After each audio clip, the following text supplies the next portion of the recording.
आज 9वां दिवस है। उत्तम आकिंचन ने धर्म की चर्चा करनी है।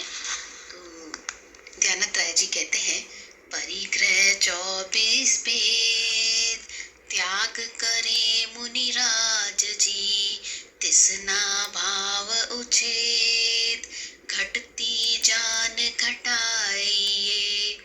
परिग्रह 24 भेद, परिग्रह के 24 भेद होते हैं।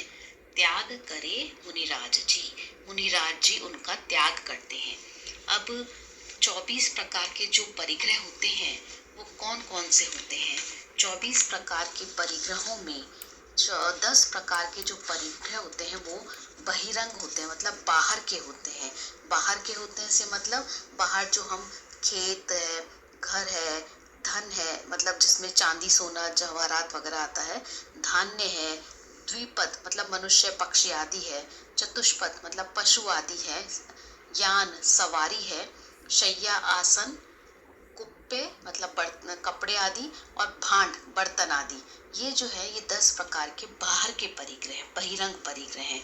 और 14 प्रकार के आभ्यंतर परिग्रह हैं।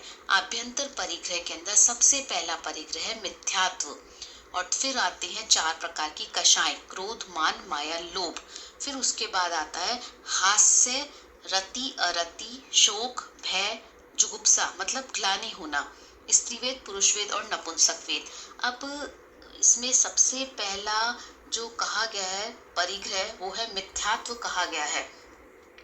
इसमें मिथ्यात्व को जब तक नहीं जाएगा तब तक हमारे दूसरे कुछ भी परिग्रह नहीं जा सकते हैं। और इसमें एक और बात है, कषाय की बात की है, कषायों को भी परिग्रह में कहा गया है। हमने कहाँ ये विचार करते हैं कि कषाय भी परिग्रह हो सकती हैं। और फिर साथ में जो 5 पाप है उसमें भी परिग्रह एक पाप कहलाता है।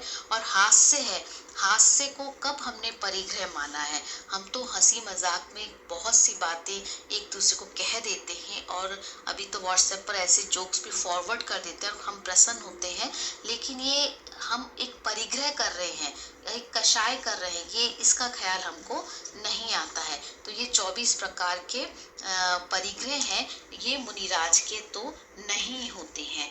फिर आगे कहा है कि त्याग करे मुनिराज जी, तो ये तो मुनिराज जी के हो गए हैं। फिर उसके बाद कहा है कि तिसना परिग्रह को, एक और बात कहूंगी मैं, तत्वार्थ सूत्र के अंदर परिग्रह के लिए कहा गया है परिग्रह मूर्छा। मूर्छा मतलब किसी के प्रति ममत्व परिणाम, मूर्छा का मतलब होता है ममत्व परिणाम। तो किसी के भी प्रति अगर ममत्व परिणाम है तो परिग्रह कहलाता है। तो अब हमको जितना भी हमारे आसपास की चीजें हैं उन सब के प्रति जो ममत्व परिणाम है वही हमारा परिग्रह है। परि मतलब चारों ओर से, ग्रह मतलब ग्रहण करना, जो हमारे को चारों ओर से ग्रहण किए रहते जिसकी वजह से हम अपनापन मानते हैं जिन चीजों से, वो सब हमारा परिग्रह होते हैं। तो मुनि राज तो 24 प्रकार के परिग्रहों को त्यागते हैं और उनको उनका किसी भी प्रकार से ग्रहण नहीं होता है, इसलिए उनके आकिंचन्य व्रत होता है, आकिंचन्य धर्म रहता है। फिर गृहस्थों के लिए क्या होगा? तो गृहस्थों के लिए दूसरी लाइन में कहा तिसना भाव उच्छेद, तृष्णा भाव का उच्छेद मतलब उच्छेद करो, उसको हटाओ घटाओ। तो क्या होगा कि घटती जान घटाइए, तो इसके प्रति हमारा भी ममत्व घट सकता है और बाहर का परिग्रह भी घट सकता है। अगर हमारा ममत्व परिणाम घटेगा तो बाहर का भी अपने आप घट जाएगा। तो तृष्णा के कारण ही हम आवश्यकता से अधिक बढ़ाते जाते हैं, लेकिन वास्तव में हमें कितनी आवश्यकता है विचार किया जाए और उस आवश्यकता के अनुसार तृष्णा घटाते जाएंगे तो बाहर का परिग्रह भी गृहस्थ के घट सकता है, गृहस्थ दशा में घटाया जा सकता है। आजकल फिर से मिनिमम का कॉन्सेप्ट आ गया है कि बहुत जितना आवश्यक है बस उतने को ही रखना है। मतलब फ्लैट में कई लोग अभी फर्नीचर ना खरीद करके जमीन पर ही बिस्तर वगैरह लगा करके सो रहे हैं, मतलब बहुत आवश्यकता है उसका ही उपयोग कर रहे हैं, क्योंकि इससे क्या होता है कि बहुत सारे झंझटों से बच जाते हैं। इसलिए तृष्णा को घटाएंगे तो बाहर का परिग्रह भी कम हो सकता है। तो हमको भी अपने परिग्रह को जितना हो सके उतना कम करने का प्रयास करना चाहिए। फिर आगे कहा उत्तम आकिंचन गुण जानो, परिग्रह चिंता दुख ही मानो, फांस तनक सी तन में साले, चाह लंगोटी की दुख भाले। उत्तम आकिंचन गुण जानो। उत्तम आकिंचन कैसा, ऐसा वाला जिसको हमने त्यागना है, ऐसा उत्तम आकिंचन गुण लायक है, हमको ग्रहण करने लायक है। परिग्रह चिंता दुख ही मानो। परिग्रह की जो चिंता है थोड़ी सी भी रहती है अगर, तो वह दुख का ही कारण है। फिर एग्जाम्पल दिया, फांस तनकसी तन में साले। एक बहुत सटीक उदाहरण है ये। अगर थोड़ी सी भी फांस यदि शरीर में कहीं पर भी चुभ जाती है, तो जब तक वह पतली सी फांस शरीर में रहती है, सालती रहती है, जब तक और वह निकल नहीं जाएगी ना, तब तक हमको दुखी देती है। तो ऐसे ही थोड़ा सा भी परिग्रह होगा तो वह दुखदायक है।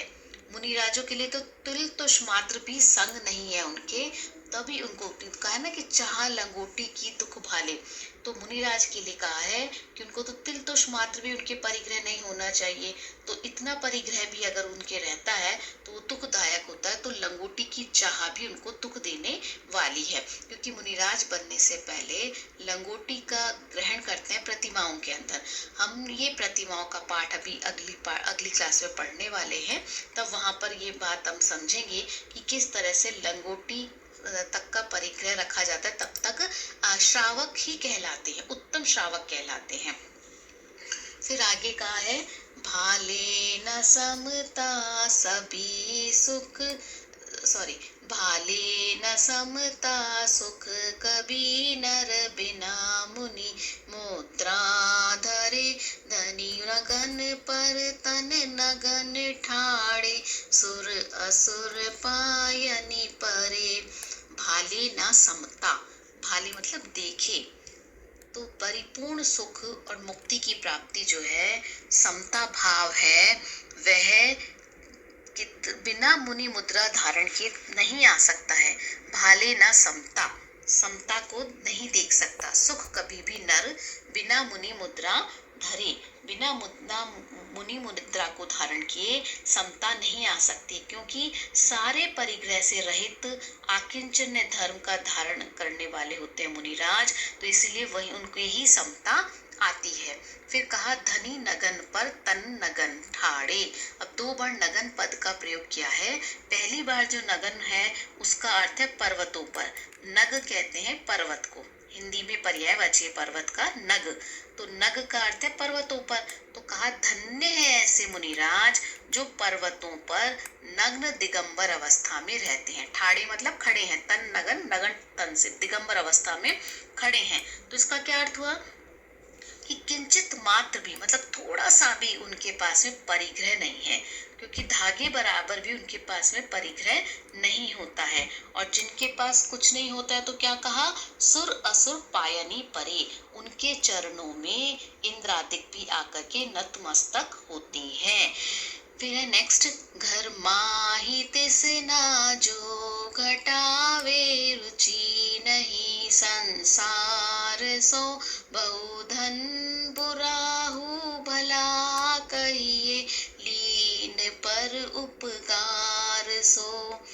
घर माही तिसना जो घटावे। अब इस तरह गृहस्थ भी घर में रहते हुए तृष्णा घटाता है। घर माही, गृहस्थ के लिए कहा कि घर में रहकर भी तिसना तृष्णा जो घटावे, जो घटाता है, रुचि नहीं संसार सो, उसको संसार में रुचि नहीं रहती है और वह भी आकिंचन्य का धारी हो सकता है। फिर कहा अगली लाइन में, बहु धन बुरा हो, बहुत धन अगर संग्रह हो गया है पुण्य के उदय से तो वह भी बुरा है। भला कहिए, हु भला कहिए, उसको भला कैसे कह सकते हैं, अगर वह धन, अगर हमने उस धन का उपयोग, उसका उपयोग हमने किस में किया हो, धन प्रभावना में किया हो, पर उपकार में किया हो, दान में किया हो, तो वह भी भला ही कहलाएगा। इसका मतलब क्या हुआ कि परिग्रह, आगे कहा है लीन पर उपकार, सो उसके लिए बताया अभी भला कैसे रहेगा कि वो पर उपकार, पर के उपकार में अगर वो उसको लीन किया, उसको लगाया हो, तो वह भला कहलाएगा। तो इसका क्या मतलब हुआ कि परिग्रह का उपयोग अगर भोगने में ना करके पर उपकार में किया है तो वह आकिंचन्य धर्म प्रकट करने में मदद करता है। तो ऐसा आकिंचन हमें भी प्रकट करने का प्रयास करना चाहिए। धन्यवाद।